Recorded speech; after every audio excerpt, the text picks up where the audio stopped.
Sebastian left the house, settled into quiet. Eliana stood in the kitchen until she heard his car start, until the tires rolled over the gravel, until the sound faded into the street, and there was nothing left but the hum of the refrigerator and the violent beating of her own heart. Then she sank back into the chair.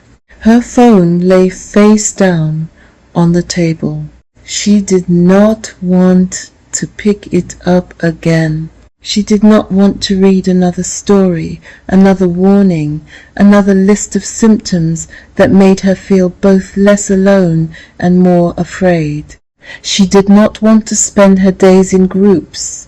She was much too sensitive, including to the suffering of others. But now she had joined multiple groups, typing desperate messages at 3 in the morning while the rest of the world slept. She tried hard to keep her wits together. Slowly, she turned the phone over. Her hands shook as she opened the page again. The words blurred, then sharpened. Tolerance withdrawal can occur when the body has adapted to the presence of a medication. Symptoms may emerge between doses or while still taking the medication, especially when the dose is no longer having the same effect. Eliana read the paragraph 3 times. Then she searched again, not because she wanted to prove Sebastian wrong, because she needed to know whether she could still trust herself. At the surgery, Sebastian moved through the morning as if nothing had happened. He listened to chests, examined throats, checked blood pressure, signed prescriptions, reassured a new mother that her baby's rash was harmless, and told Mr. Evans for the 3rd time that smoking fewer cigarettes was not the same as stopping. He smiled when required. He frowned when appropriate. He dictated notes in his usual precise phrases. But all morning, beneath the familiar rhythm of clinical life, Eliana's voice moved through him. You are more interested in defending the pill than hearing your wife. At 11:30, he saw a young man with palpitations who had spent the night in A&E, convinced he was having a heart attack. ECG normal, bloods normal, anxiety most likely. Sebastian explained this gently. At 12:15, he saw a teacher with headaches, dizziness, and insomnia after reducing an antidepressant. She had brought a notebook of symptoms. He felt a flicker of irritation before she had even opened it. At 1 o'clock, he saw Mrs. Mulroney's name on his follow-up list and felt something in his stomach tighten. He did not have time for lunch. By 3, the printout was still in his bag. By 5, he had forgotten it was there. By 7, he remembered. The surgery was empty again. The cleaners had not yet arrived. Rain tapped lightly against the window. Sebastian sat alone in his office and took Mrs. Mulroney's folded page from his bag. This time he read past the first 2 lines. Tolerance, dependence, interdose withdrawal, gradual tapering, symptoms misdiagnosed as relapse, patients dismissed as anxious. He stopped at that last line. Patients dismissed as anxious. His jaw tightened. The language was emotive, he told himself, unbalanced, written for frightened people by people who had frightened themselves. Still, he read on. A sentence caught his eye.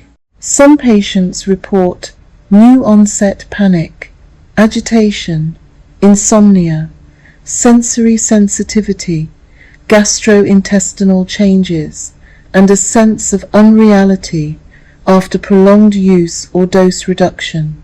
He looked away from the page. The office seemed suddenly too quiet. Then his phone rang. Eliana. He answered quickly. Ellie? For a second, there was only breathing. Then she said, I need you to tell me the truth. He sat straighter. What's happened? I took the tablet at 10 last night. It helped for maybe an hour. Then everything started again. The shaking, the heat, the terror. I feel like I'm crawling out of my skin. Where are you now? In bed. Are you alone? Yes. I'm coming home. No. Just answer me. Answer what? Her voice broke. Could it be the pill? Sebastian looked down at the paper on his desk. Tolerance. Interdose. Withdrawal. Symptoms misdiagnosed as relapse. His mind moved quickly. Too quickly. There were possibilities. There were uncertainties.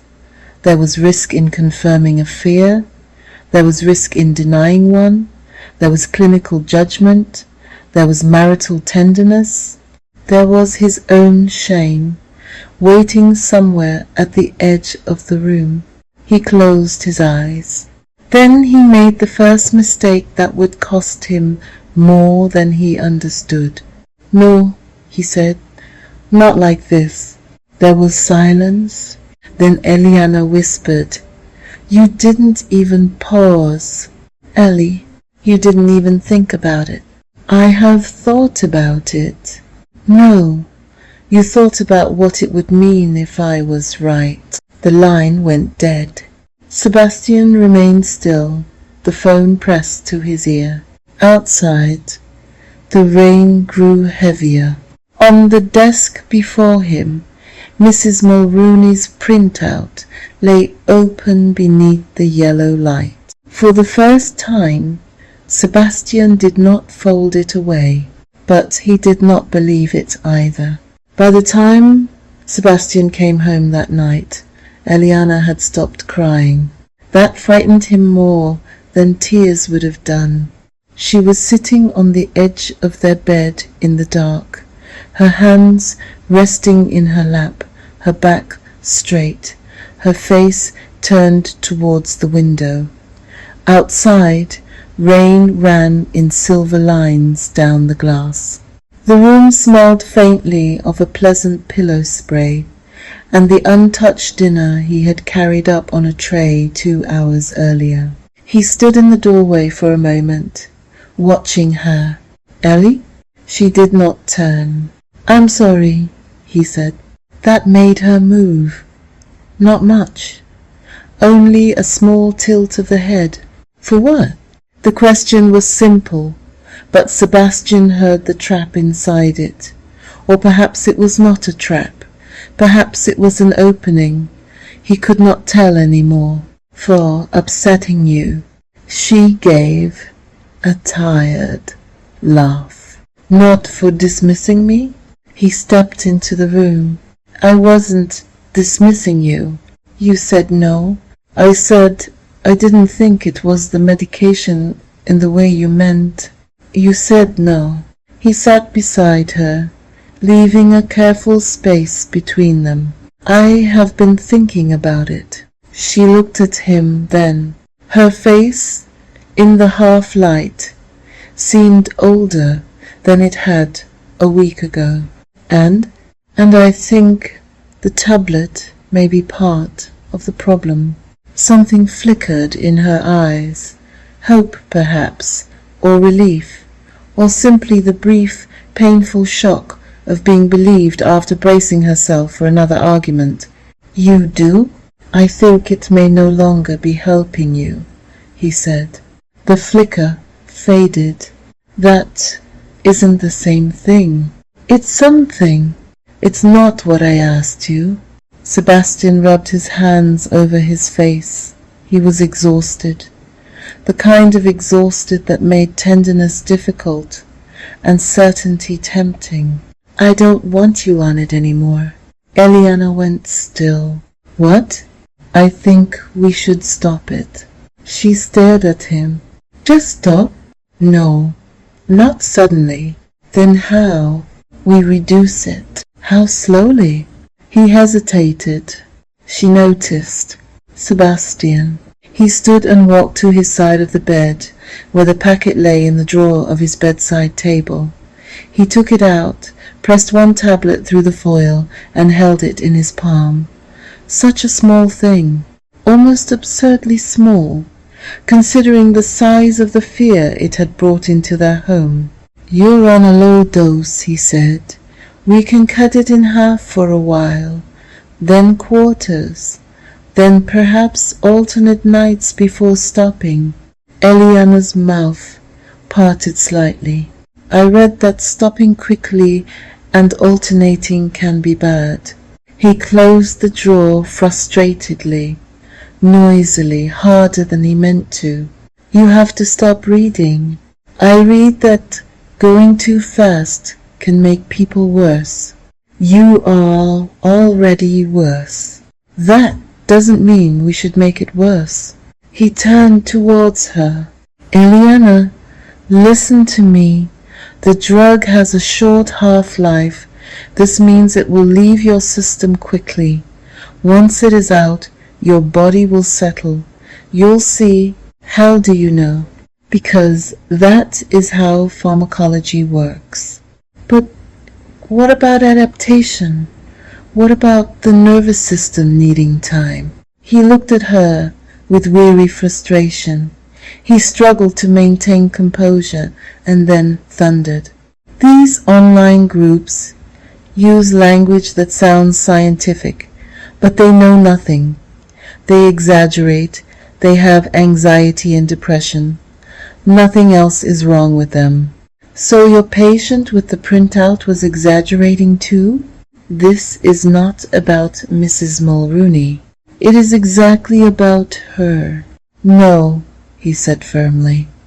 It is about you and me, and what is best for your health. There was a time when that sentence would have steadied her. You and me, her husband, her doctor, the man who knew how to remain calm when everyone else panicked. But the words no longer felt like shelter. They felt like a door closing. I want a second opinion, she said. Sebastian's expression hardened before he could soften it. From whom? A doctor who understands withdrawal. You don't need a specialist for this. I think I do.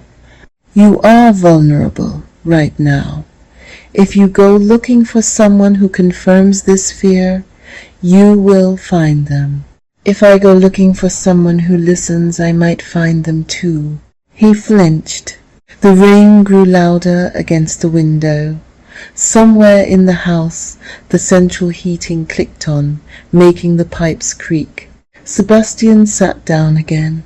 I am trying to protect you, he said. From what? From becoming trapped in an illness, identity, and an online cult. She blinked. The words seemed to enter her slowly. An illness, identity, an online cult. For several seconds she said nothing. Then she rose from the bed too quickly again and gripped the wardrobe door until the dizziness passed. Is that what you think this is? Yes, it looks that way to me. To you? I think suffering can become consuming. She turned around. I am consumed because it is consuming me. I know it feels that way. No, Sebastian, you don't know how it feels. He stood too. I know you are frightened. I am not only frightened. I am ill. You are not ill. She looked at him as though he had slapped her. There was a moment, sharp and silent, when both of them seemed to understand that something between them had cracked. Maybe not broken completely. Well, not yet. But cracked in a place neither could easily mend. Sebastian took a few deep breaths and exploded. For heaven's sake, let's just get you off it and cut the drama. Eliana looked at the tablet in his palm. Half, quarter, alternate nights. Stop. A few weeks. That was what he was suggesting. A few weeks, and then perhaps this nightmare would end. Maybe he was right. Maybe the people online were frightened. Maybe she was frightening herself. Maybe the words tolerance withdrawal had wrapped themselves around her mind and made everything worse. Maybe if she trusted him one more time, she could be free of all of it. She wanted that so badly, she could almost taste it. "All right," she whispered. Sebastian exhaled. "All right?" She nodded, though every instinct in her body seemed to pull backwards. "But if I get worse, you may feel unsettled for a few nights." "If I get worse," she repeated, "you have to listen." "I will. You have to promise." He reached for her hand. "I promise." She let him hold it. Neither of them knew then how easily a promise could become another thing that hurt. The first cut was made at the kitchen counter the following morning. Sebastian placed the tablet in a pill cutter, and as he closed it, the tablet split in two. Eliana stood beside him in her dressing gown, arms folded tightly across her chest. "It doesn't cut evenly," she said. "It's fine. One piece is bigger. It won't matter." "What if it does?" "It won't." He said it too quickly. She looked away. The tablet looked more like a quarter and 3/4. The smaller piece the size of a crumb. Sebastian picked up the larger piece. "We'll start with this." "What about the other piece?" "Save it." "For when?" "For tomorrow." She stared at the fragment in his palm. It seemed impossible that such a small reduction could matter. It seemed equally impossible that it would not. That night, Eliana took the piece of tablet at 10 o'clock. Sebastian sat beside her until her eyelids grew heavy. He read quietly from a medical journal, though afterwards he could not remember a single sentence. At 11:15, her breathing deepened.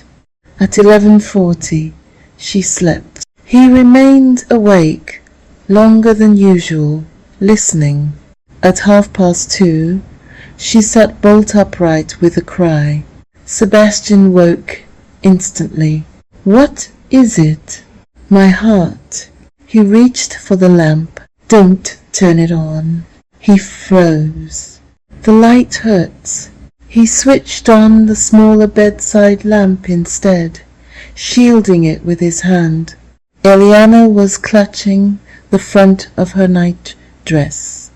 Her skin was damp. Her eyes were wild. "It's happening again." "Breathe slowly." "Don't tell me to breathe." "All right." "I'm shaking." "Look at me. I can see. My skin is burning." He touched her arm. It was warm, but not feverish. "You don't have a temperature." "I didn't say I had a temperature. I said I'm burning." He removed his hand. Her breathing grew ragged. "I can't do this." "Yes, you can." "No, I can't. I can't. I can't."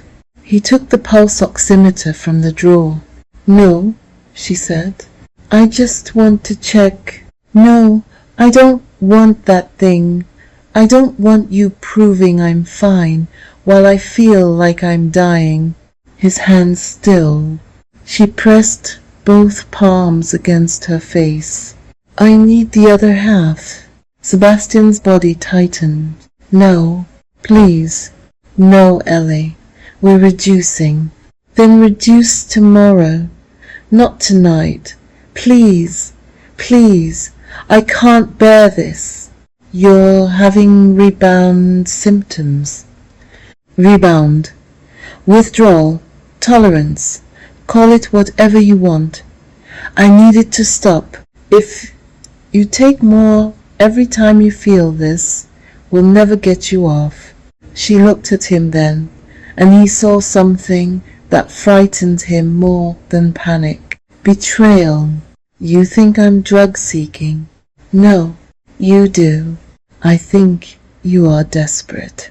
I am desperate. And desperation can make people reach for the thing that is harming them.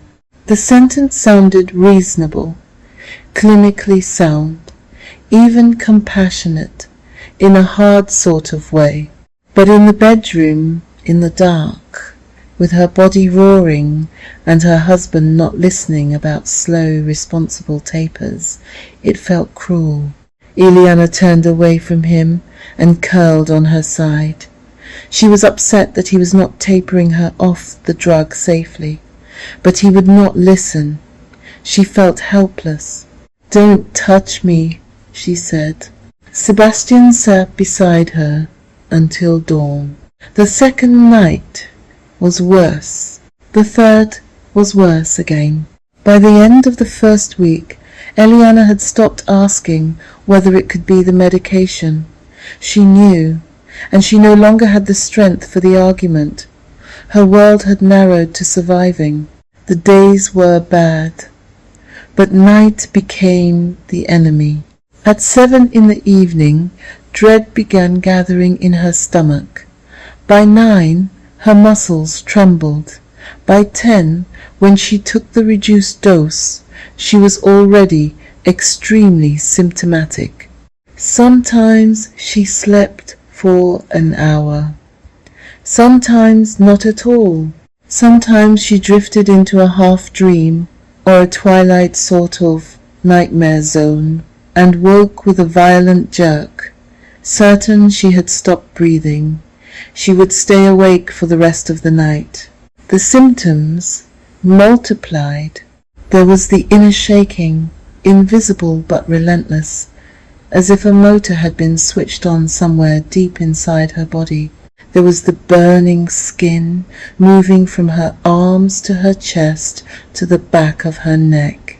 There were sounds that pierced her, the kettle boiling, cutlery touching plates, Sebastian closing a cupboard too firmly. There was nausea, a metallic taste, pressure in her head, a sense that the floor shifted when she walked. Moments when her own hands looked unfamiliar. The ringing in her ears was deafening. Visual problems, joint and muscle pain. It's as if every part of her body was affected. She vomited, she had diarrhea, and at other times constipation. One morning she stood in front of the bathroom mirror and stared at her reflection for almost a minute before whispering, "Where have I gone?" Sebastian found her there. "Ellie?" She did not look away from the mirror. "I don't feel real." He came up behind her. "You're exhausted." "No, I don't feel real. I feel like I'm behind glass, disconnected, like I am in a dream. Like I'm watching myself from somewhere far away, like I don't exist. Like the world does not exist." He rested a hand on her shoulder. She flinched. He removed it.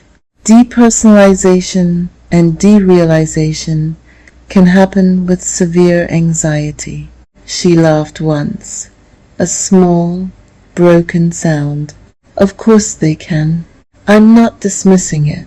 You have a name for everything except what I think it is. He met her eyes in the mirror. And you have one name for everything. She turned then. The words had escaped him before he could stop them, but there they were, standing between them. Eliana nodded slowly. At least mine is new.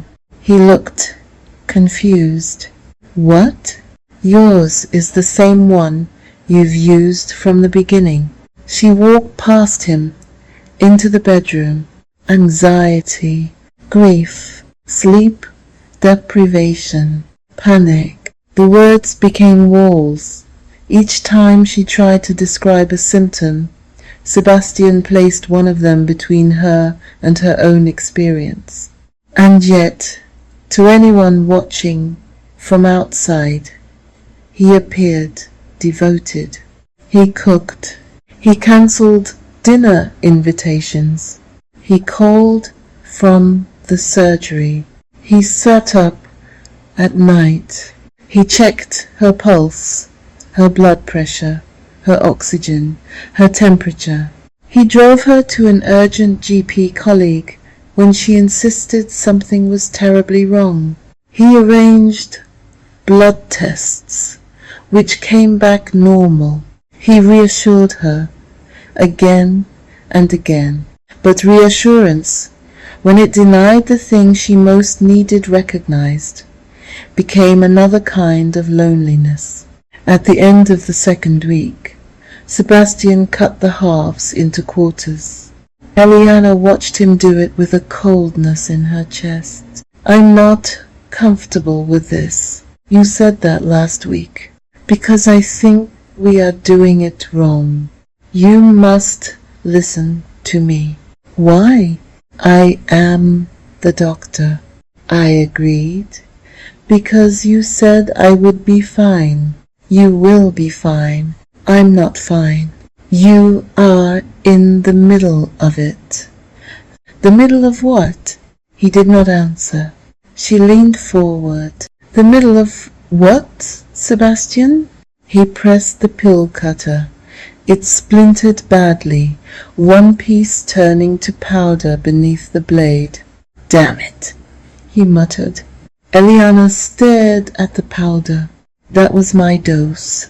It's close enough. You don't know that. It is close enough. How can you be so sure about everything? He looked at her then, tiredness pulling at his face. Because one of us has to be the sane one. She recoiled. There it was, the whole marriage, suddenly laid bare among crumbs of medication. One sane, one insane, one rational, one frightened, one doctor, one wife. She stirred. I want to speak to someone else. We've been through this. No, you've been through it. You've decided. I haven't. Who do you want to speak to? I don't know. Someone who understands tapering. There are no magic doctors online, Eliana. I didn't say magic. Then what? Humility would do. His face darkened. I have done nothing but try to help you. I know, she said. That's what makes it so awful. He stared at her. She looked down at the broken tablet pieces. Because if you hated me, this would make sense. For the first time in days, Sebastian looked genuinely shaken. Ellie, she turned away. I'll take the quarter.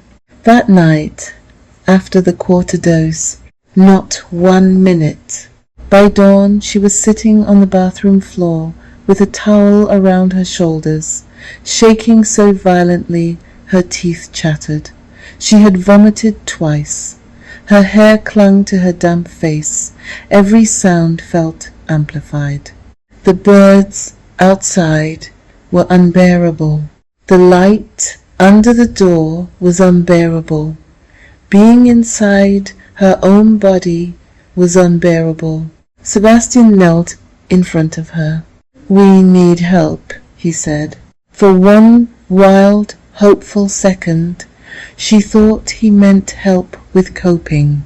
Then he continued, "I think we need psychiatric input." The hope died so quickly, it was almost physical. She looked at him. "No, Ellie, you cannot go on like this." "I agree. You're not sleeping. You're barely eating. You're terrified all the time. This is beyond what I can manage at home.